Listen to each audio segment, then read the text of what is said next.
Forever Music. Muy buenos días, estamos en Radio Forever 92.5, son las 7 de la mañana 33 minutos, hoy día viernes 23 de marzo de 2012. El día de hoy podríamos poner como tema de reflexión, tema de editorial, el día después de las marchas. Y ahí con algunos subtítulos, ¿qué nos ha quedado en favor del Ecuador? ¿Se respetará el Estado de Derecho en el futuro? Se ofreció demasiado en la Constitución de Montecristi, como ayer conversábamos con el doctor Vladimiro Álvarez. ¿Se quiere o se puede cumplir lo ofrecido en la Constitución de Montecristi? Esas expectativas que se crearon. Sobre este marco, primero los hechos. Ayer se dieron las marchas, la una por la vida, por parte de los indígenas, y por parte de los simpatizantes del gobierno, por la democracia, en defensa de la democracia. Porque el presidente acusa a los indígenas de estar aliados a los golpistas. Los indígenas dicen que esta no es la razón de la marcha, sino pidiendo que se respeten sus derechos por las vidas. Es decir, que debió existir mentalmente, por lo menos, otra marcha, la de la opinión pública. ¿Quién dice la verdad? ¿Cuál es realmente la verdad? Debió existir una marcha, digo así de manera figurativa, en la mente de la opinión pública, decir, señores, ¿quién dice la verdad? La democracia es una palabra mayor cuando se dice que se la defiende o que se la ataca. Es una palabra mayor. A la democracia, si bien es cierto, se la ha utilizado, y aquí hemos hablado algunas ocasiones, sobre algunas formas que lastimosamente en la historia del Ecuador y de la humanidad se ha utilizado la democracia. Se la ha manipulado.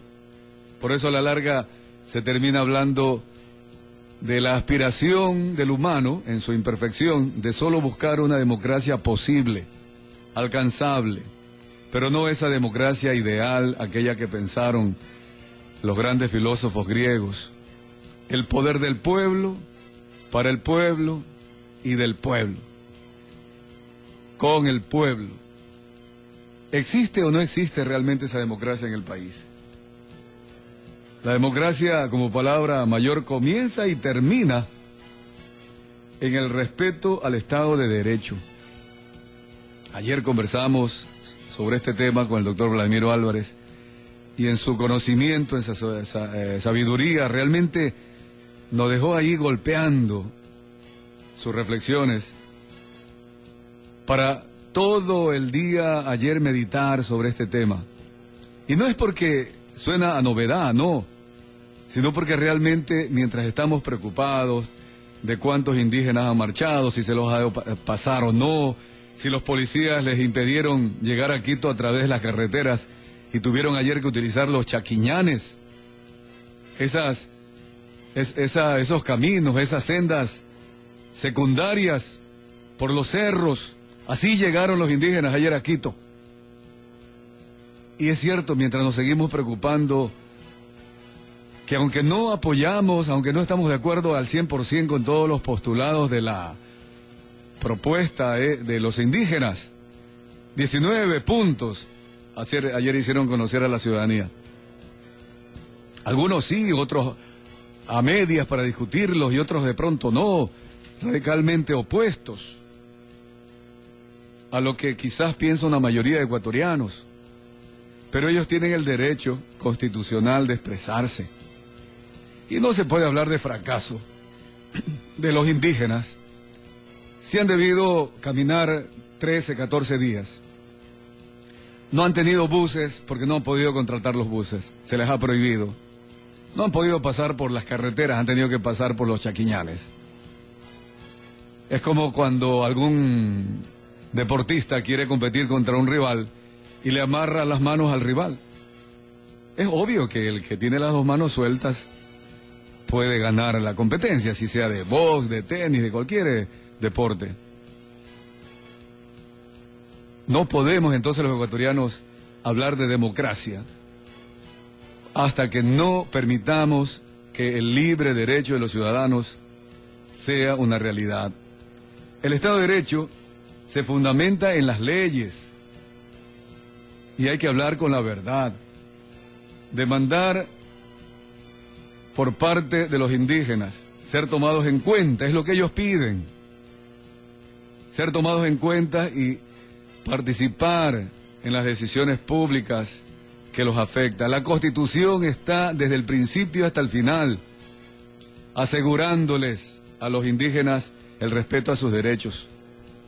Comienza inclusive desde el artículo 1 de la Constitución en el tercer inciso, cuando habla de que los recursos naturales no renovables son inalienables, irrenunciables e imprescriptibles. ¿Se les ofreció mucho? Es cierto, se les ofreció mucho, porque inalienable significa que no se puede enajenar. No se puede entregar a otra persona el derecho, o en este caso el recurso natural no renovable. Está en la Constitución. Inciso tercero del primer artículo. ¿Se ofreció demasiado en la Constitución? Es obvio que sí.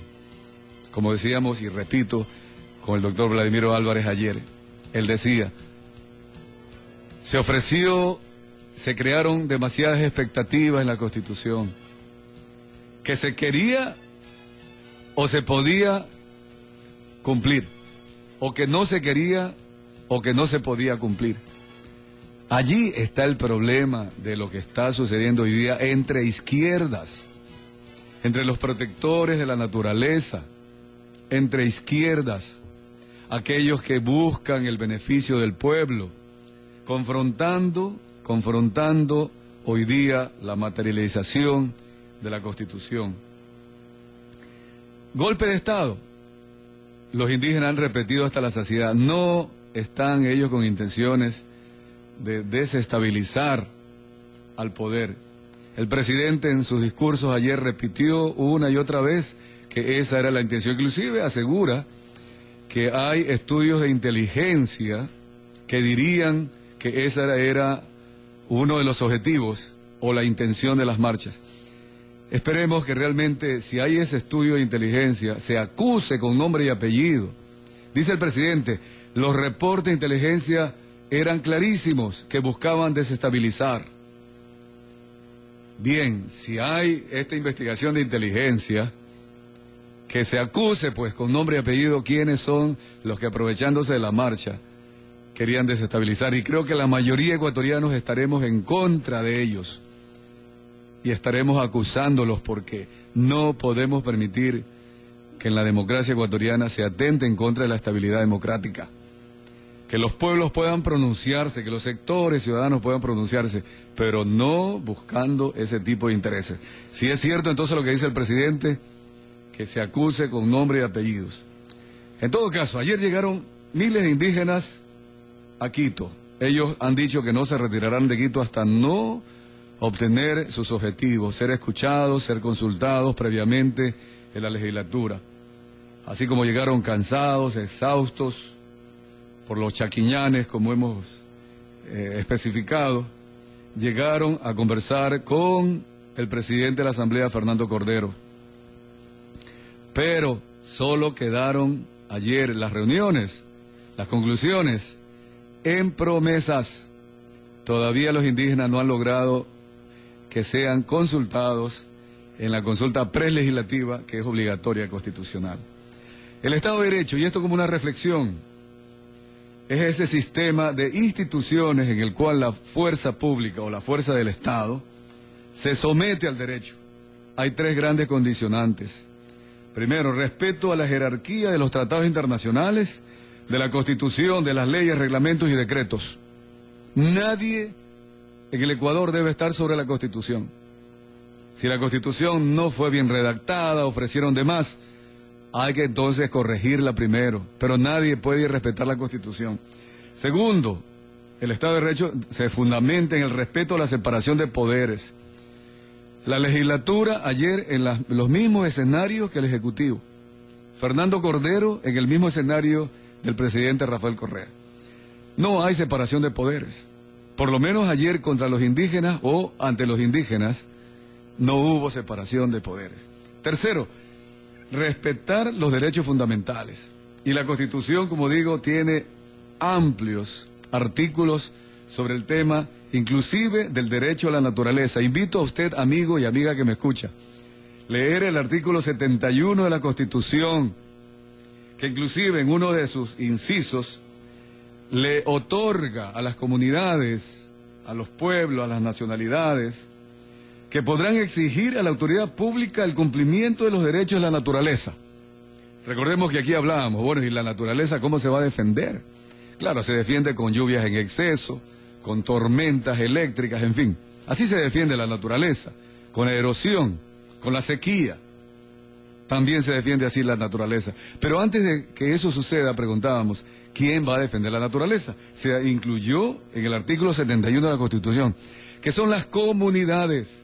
Y aquí está específico, toda persona, comunidad, pueblo, nacionalidades, podrá exigir a la autoridad pública el cumplimiento de los derechos de la naturaleza. ¿Y por qué lo decimos?